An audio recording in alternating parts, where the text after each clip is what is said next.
Question 1. Understanding exclusions in insurance policies. Which of the following is an example of a common exclusion found in a standard homeowner's insurance policy? A. Coverage for damages caused by fire in the home. B. Coverage for theft of personal belongings from the premises. C. Damage caused by flooding unless additional flood insurance is purchased. D. Coverage for liability claims resulting from accidents occurring on the property. Answer: C. Damage caused by flooding unless additional flood insurance is purchased. Explanation: homeowners insurance policies typically include specific exclusions that limit coverage for certain risks. Flood damage is a common exclusion because standard homeowners insurance does not cover water damage caused by flooding. Homeowners in flood-prone areas are encouraged to purchase separate flood insurance policies to protect against this risk. Options A, B, and D represent scenarios that are generally covered under a typical homeowner's policy as fire, theft, and liability are standard risks insured against. Understanding these exclusions is critical for adjusters in evaluating claims and advising clients on necessary coverage. Question 2. The role of independent adjusters. What is the primary function of an independent insurance adjuster in the claims process? A. To represent the insurance company exclusively and ensure minimal payout to the claimant. B. To assist claimants in understanding their insurance policies and maximizing their claims. C. To evaluate claims on behalf of the insurer, ensuring impartiality and fair assessment. D. To investigate fraudulent claims and recommend prosecution to law enforcement. Answer: C. To evaluate claims on behalf of the insurer, ensuring impartiality and fair assessment. Explanation: independent adjusters are hired by insurance companies to investigate and evaluate claims independently of the insurer's internal staff. Their primary function is to provide an unbiased assessment of the claim's validity and the extent of damages, ensuring that the process remains fair to both the insurer and the insured. They gather evidence, interview witnesses, and compile reports that help facilitate the settlement process. Option A misrepresents the role, as independent adjusters must act impartially. Option B may describe the function of the public adjuster who works for the policyholder, while option D focuses on a specific aspect of claims handling that is not the primary function of independent adjusters. Question 3. Scenario-based question on claims investigation. Mr. Thompson, a property owner, recently filed a claim after a severe storm caused significant damage to his roof. Upon inspection, the adjuster found that the roof was already in a state of disrepair prior to the storm, raising questions about the claim's legitimacy. What should the adjuster do next in this situation? A. Immediately deny the claim based on pre-existing damage without further investigation. B. Gather additional evidence and documentation to determine the extent of the storm's impact versus the pre-existing condition. C. Recommend Mr. Thompson repair the roof and refile the claim once the repairs are completed. D. Advise Mr. Thompson that his policy will not cover any damage since the roof was in disrepair prior to the storm. Answer: B. Gather additional evidence and documentation to determine the extent of the storm's impact versus the pre-existing condition. Explanation: in claims investigation, it is crucial for the adjuster to thoroughly assess the situation before making any decisions.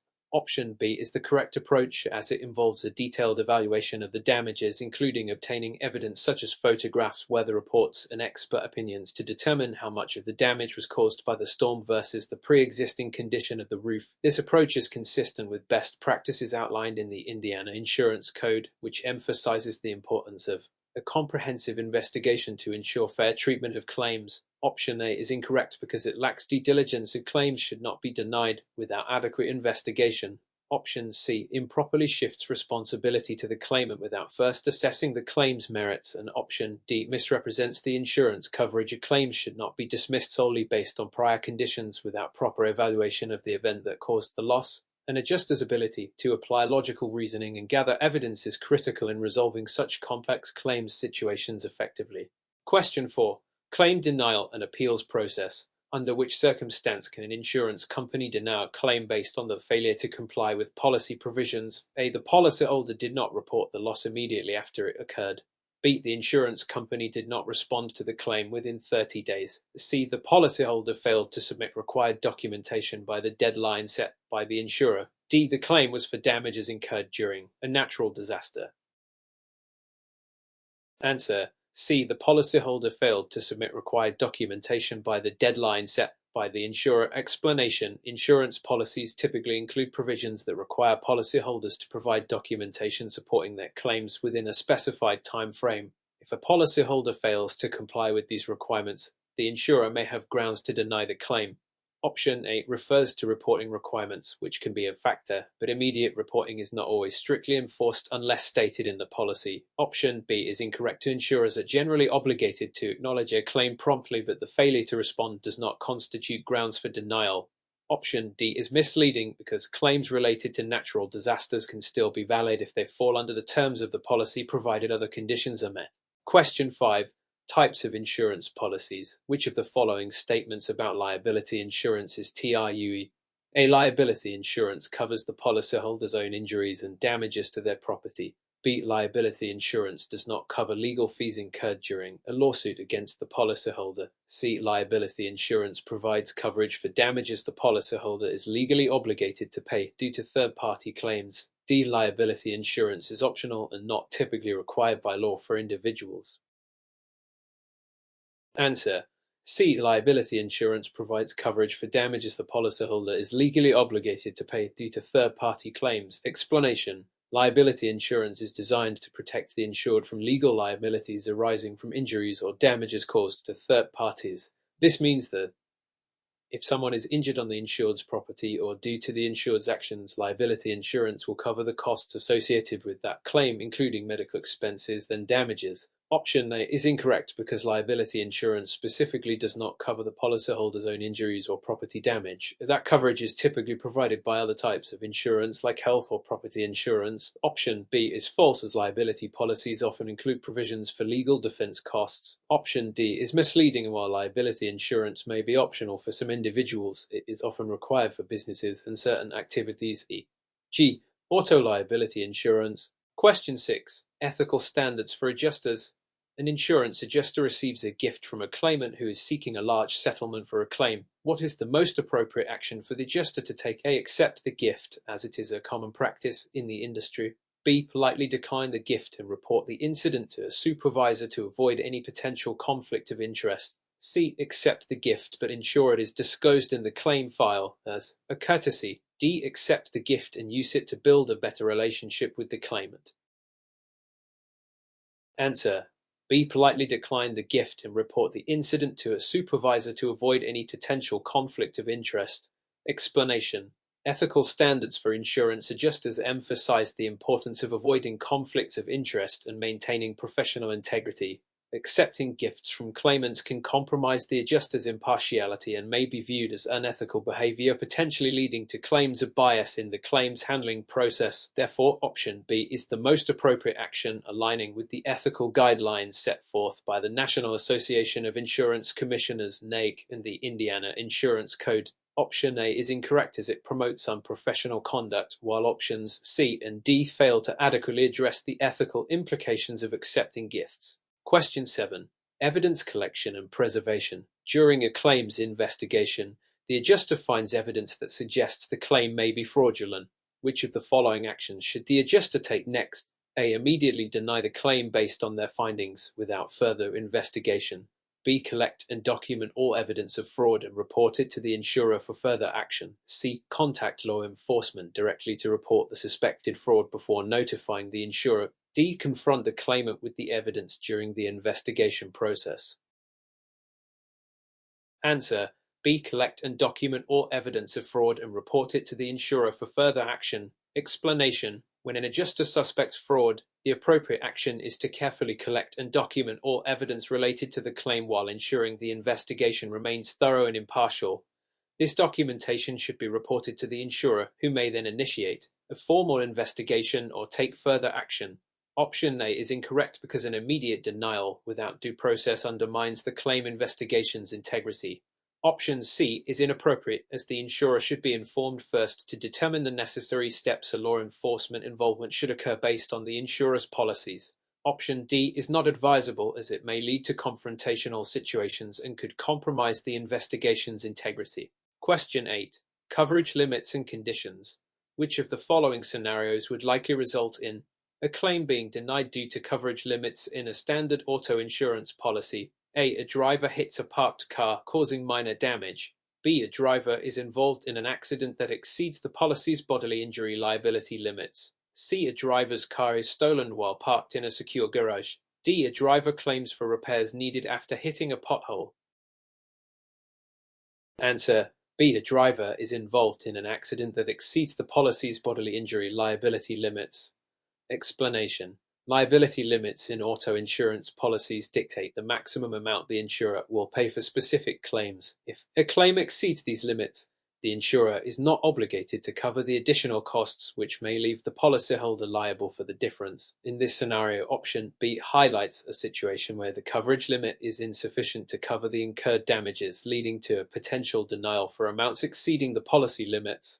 Option A would typically be covered as it involves minor damage. Option C should be covered under comprehensive insurance, and option D is generally covered unless the damage is due to negligence or excluded risks. Understanding coverage limits is critical for adjusters to effectively advise policyholders and assess claims. Question 9. Investigation techniques. In conducting a claims investigation, which method is MOST effective for gathering accurate witness statements? A. Using leading questions to steer the witness toward the desired answer. B. Allowing the witness to recount their experience without interruption or prompting. C. Asking the witness to write their statement before the interview to ensure clarity. D. Conducting the interview in a public place to ensure the witness feels comfortable. Answer B. Allowing the witness to recount their experience without interruption or prompting. Explanation. The most effective method for gathering accurate witness statements is to allow the witness to freely recount their experience without interruption. This technique helps to ensure that the witness provides an unbiased account of events, capturing their perspectives accurately. Leading questions. Option A can introduce bias and may compromise the integrity of the testimony. Asking for a written statement prior to the interview. Option C may limit the witness's ability to express themselves naturally and could result in missing details. While conducting the interview in a comfortable setting is important. Option D suggests a public place, which may make some witnesses uncomfortable. A private setting is typically more effective for candid responses. Proper interviewing techniques are crucial for adjusters to gather reliable evidence for claims processing. Question 10. Types of adjusting. Which of the following statements correctly differentiates between public adjusters and independent adjusters? A. Public adjusters represent the insurance company, while independent adjusters represent the policyholder. B. Public adjusters are typically employed by the state, whereas independent adjusters work for private firms. C. Public adjusters advocate for policyholders in the claims process, while independent adjusters are hired by insurers to assess claims. D. Public adjusters handle only residential claims, while independent adjusters only handle commercial claims. Answer C. Public adjusters advocate for policyholders in the claims process, while independent adjusters are hired by insurers to assess claims. Explanation. Public adjusters work on behalf of policyholders to help them file and negotiate claims with insurance companies, ensuring that they receive fair compensation for their losses. In contrast, independent adjusters are contracted by insurance companies to investigate and settle claims on their behalf. This fundamental difference is crucial for understanding the roles and responsibilities within the insurance claims process. Option A is incorrect because public adjusters do not represent the insurance company. Option B is misleading as public adjusters are not employed by the state. They are private entities. Option D is also incorrect because both public and independent adjusters can handle various types of claims, not limited to residential or commercial. Question 11. Damage assessment and estimation. A claims adjuster is evaluating damage from a fire in a commercial building. Which of the following factors should the adjuster consider when estimating the cost of repairs? A. The age of the building and the current market value of similar properties. B. The adjuster's personal opinions about the quality of materials used in the original construction. C. The potential increase in property value after repairs are made. D. The estimated time required for repairs to be completed. Answer A. The age of the building and the current market value of similar properties. Explanation. When estimating repair costs, adjusters must consider the age of the building and the current market conditions, as these factors influence the replacement and repair costs. Understanding the historical context of the property and how it compares to similar properties helps ensure that the estimated costs are accurate and reasonable. Option B is subjective and not relevant to an objective cost estimation process. Option C incorrectly focuses on future value rather than actual repair costs. Option D is important for scheduling but does not directly affect the estimation of repair costs. Question 12. Ethical and professional standards. An adjuster discovers that a colleague has been altering claim reports to benefit the insurance company financially. What should the adjuster do in this situation? A. Ignore the situation to avoid conflict with the colleague. B. Discuss the issue directly with the colleague to resolve it informally. C. Report the incident to a supervisor or an appropriate regulatory body. D. Confront the supervisor about the colleague's behavior and demand action. Answer. C. Report the incident to a supervisor or an appropriate regulatory body. Explanation. Ethical standards in the insurance industry require adjusters to report unethical behavior, including fraud or misconduct. By reporting the incident, the adjuster ensures that the issue is addressed appropriately and maintains the integrity of the claims process. Option A is unacceptable, as ignoring unethical behavior can contribute to a culture of dishonesty. Option B may not be effective, as it places the burden on the colleague to change their behavior and may also expose the adjuster to retaliation. Option D is inappropriate, as it escalates the situation without following proper protocols for reporting misconduct. Question 13. Understanding underwriting. Which of the following best describes the underwriting process in insurance? A. The process of evaluating and selecting risks to determine coverage and premiums. B. The process of negotiating claim settlements with policyholders. C. The method used by adjusters to assess damages after a loss occurs. D. The system used to investigate potential fraudulent claims. Answer A. The process of evaluating and selecting risks to determine coverage and premiums. Explanation. Underwriting is a fundamental process in the insurance industry where insurers assess the risk associated with insuring a particular individual or entity. Underwriters evaluate various factors, including the applicant's history, the type of insurance requested, and market conditions, to determine the appropriate coverage and premium. Option B refers to the claims process, not underwriting. Option C describes the damage assessment phase, and option D pertains to a fraud investigation rather than underwriting practices. Question 14. Insurance policy analysis. When reviewing an insurance policy, which of the following elements is not typically included in the policy document? A. Declarations page. B. Exclusions. C. Underwriting guidelines. D. Conditions. Answer. C. Underwriting guidelines. Explanation. An insurance policy generally includes a declarations page which summarizes key policy details, exclusions, specific situations not covered, and conditions, requirements that must be met for coverage to apply. Underwriting guidelines, however, are internal documents used by insurers to assess risk and are not typically disclosed to policyholders within the policy itself.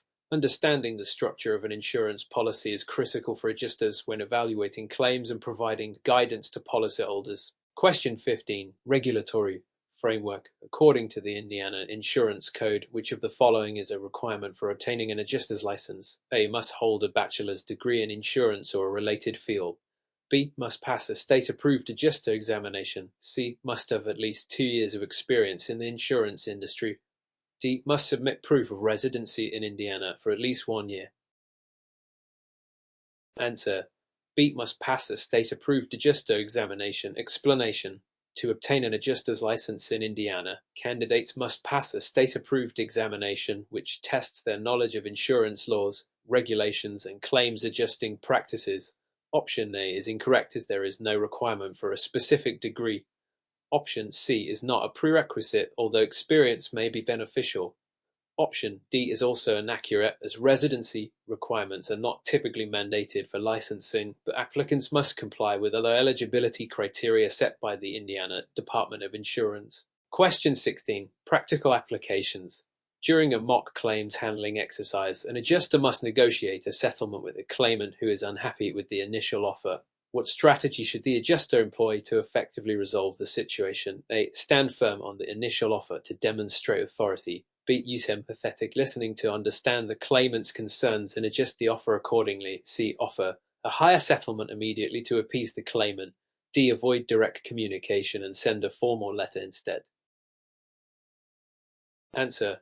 B. Use empathetic listening to understand the claimant's concerns and adjust the offer accordingly. Explanation. Empathetic listening is a crucial skill in negotiations, as it allows the adjuster to understand the claimant's perspective and build rapport. By acknowledging the claimant's concerns and being willing to adjust the offer based on valid points raised, the adjuster fosters a cooperative atmosphere that is more likely to result in a satisfactory settlement for both parties. Option A may create resistance, while Option C risks undervaluing the claim without proper justification. Option D lacks the personal touch needed to resolve disputes effectively. Question 17. Legal and regulatory environment. Which of the following best defines bad faith in the context of insurance claims? A. An insurer's refusal to pay a claim without a valid reason.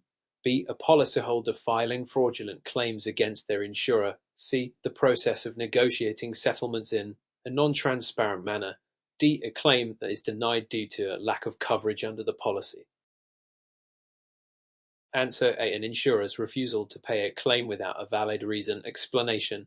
Bad faith refers to an insurer's unjust refusal to honor a legitimate claim or to act in a manner that is dishonest or unfair in the claims process. This includes failing to investigate claims adequately or not communicating with policyholders about their claims. Option B incorrectly defines bad faith from the policyholder's perspective. Option C does not capture the essence of bad faith as it pertains to dishonesty. Option D describes a legitimate denial based on policy terms, which does not constitute bad faith. Question 18. Communication skills. When writing a claims report, which of the following practices is most effective for ensuring clarity and professionalism? A. Use jargon and technical language to demonstrate expertise. B. Write long, detailed paragraphs to cover every aspect of the claim.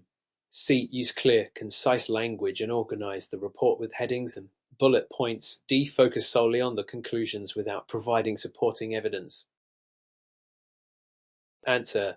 C. Use clear, concise language and organize the report with headings and bullet points. Explanation. Effective communication in writing is essential for claims reports, as it ensures that all parties involved can easily understand the information presented. Using clear and concise language, along with organization techniques such as headings and bullet points, enhances readability and allows for quick reference to key points. Option A may confuse readers unfamiliar with technical terms, while Option B can overwhelm them with unnecessary detail.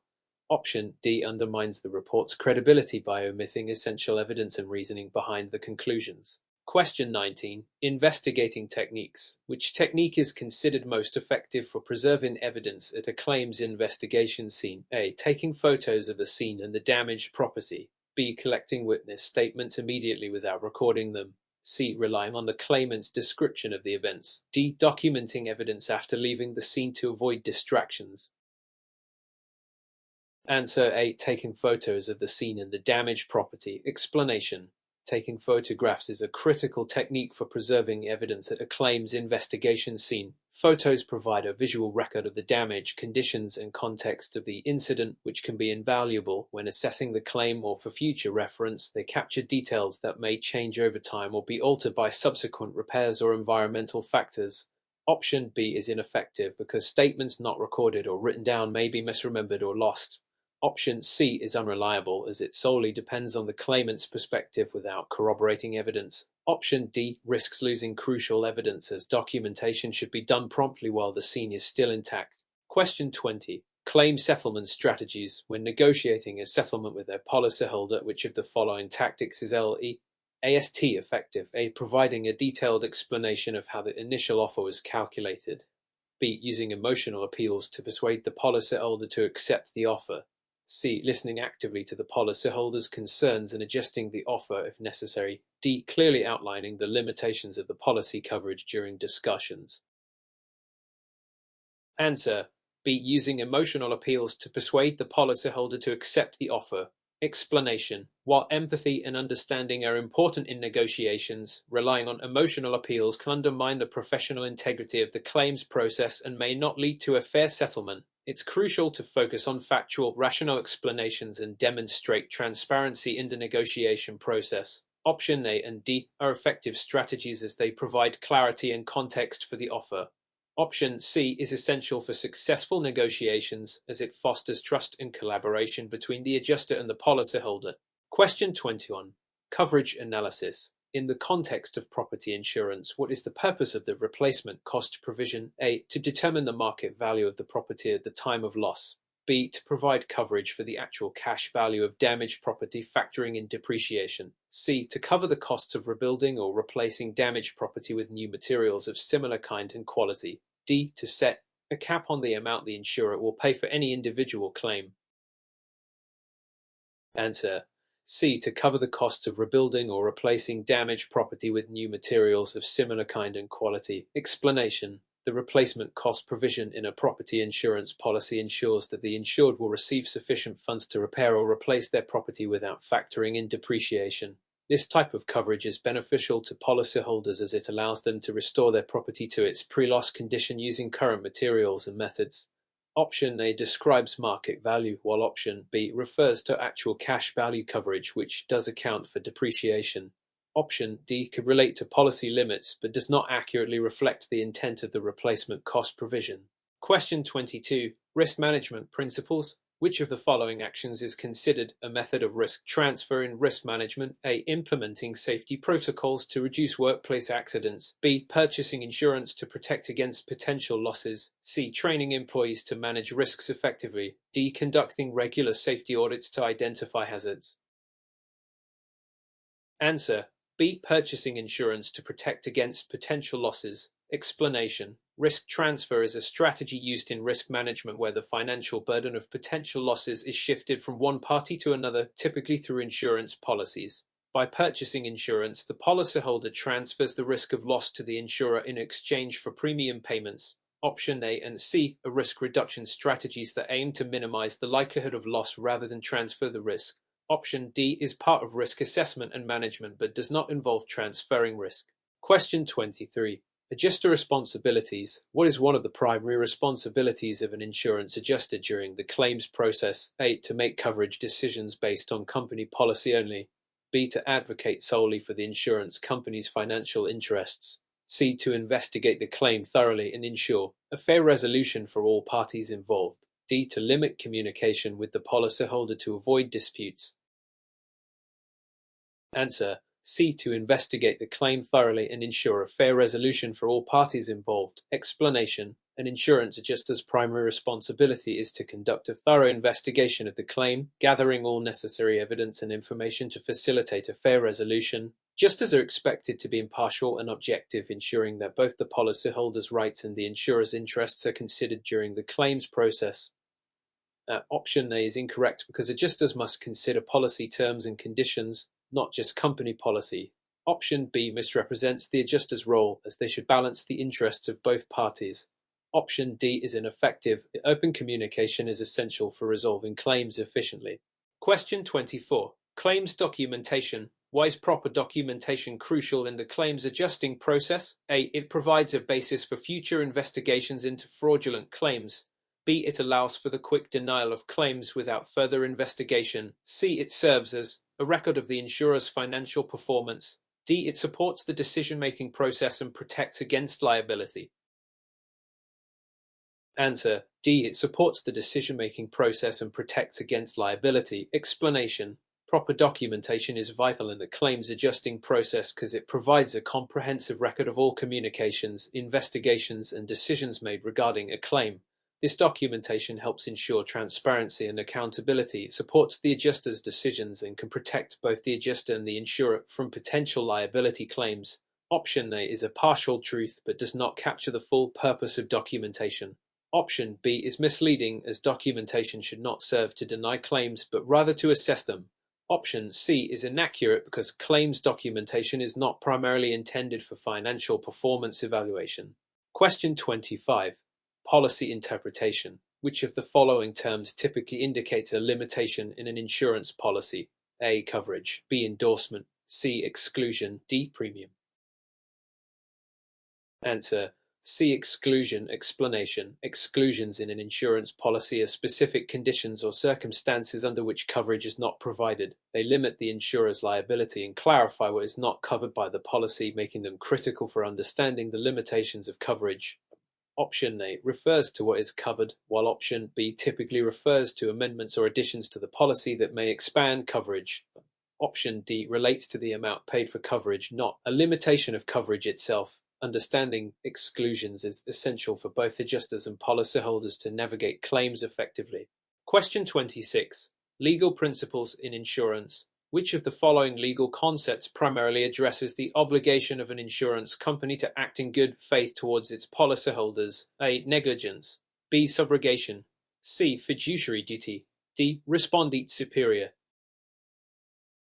Answer C. Fiduciary duty. Explanation. Fiduciary duty refers to the legal obligation of one party to act in the best interest of another. In the context of insurance, this means that insurers must handle claims fairly and honestly, maintaining the trust placed in them by policyholders.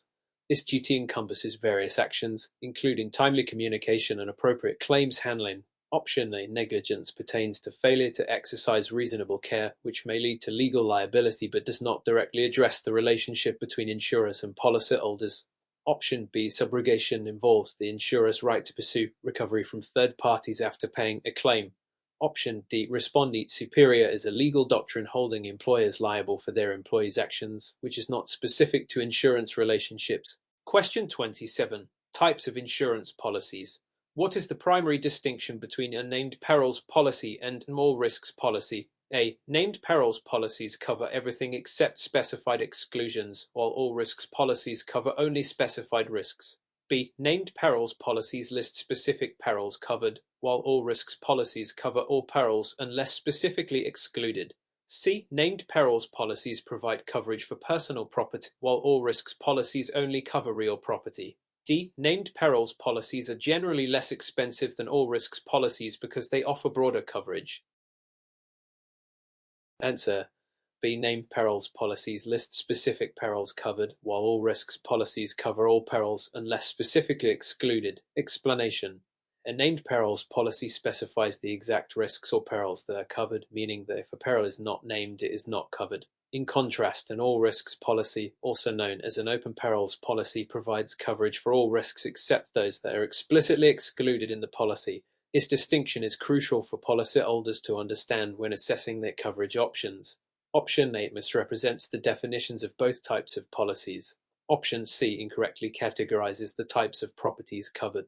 Option D is inaccurate, as all risks policies typically carry a higher premium due to their broader coverage. Question 28. Damage assessment techniques. When conducting a damage assessment after a property loss, which of the following factors is most important for the adjuster to consider? A. The estimated cost of repairs based solely on visual inspection. B. The historical value of the property prior to the loss. C. The extent of the damage and the cost to repair or replace it. D. The policyholder's emotional attachment to the property. Answer C. The extent of the damage and the cost to repair or replace it. Explanation. The primary goal of a damage assessment is to determine the extent of the damage and to estimate the costs associated with repairs or replacements. This assessment is critical for accurately determining the amount the insurer may owe under the policy. Option A is insufficient since a thorough assessment requires more than just visual inspection. It often involves professional evaluations and estimates. Option B relates to historical value, which is not as relevant as current replacement costs in most claim scenarios. Option D addresses a subjective aspect that does not factor into the financial assessment process. Question 29.